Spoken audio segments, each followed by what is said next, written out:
बघा, ज्यावेळेस माणसाला मृत्यू येतो ना, त्यावेळेस फक्त हे शरीर जातं. मोह, लोभ, आशा, आकांक्षा ह्या मात्र जन्मजन्मांतर आपला पिछा सोडत नाही. एके ठिकाणी संत म्हणतायत ना की संगत करले संतन की जन्म का कुछ हित करले, उत्तम नरदेह पाया प्राणी इसका कुछ हित करले, सद्गुरु शरण जाके बाबा जन्म मरण दूर करले.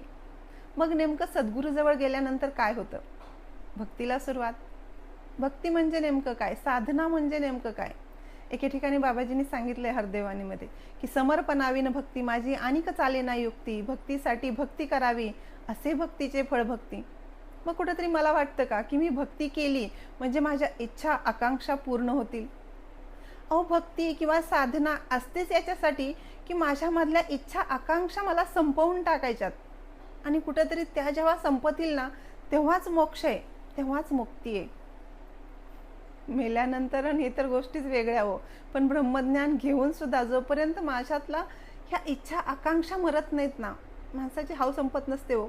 एवढं भेटलं की अजून थोडं, अजून थोडं, अजून थोडं, हे जोपर्यंत संपत नाही ना तोपर्यंत मी मुक्त नाही, तोपर्यंत मला मोक्ष नाही. प्रेमाने बोला. धन्यरंकार.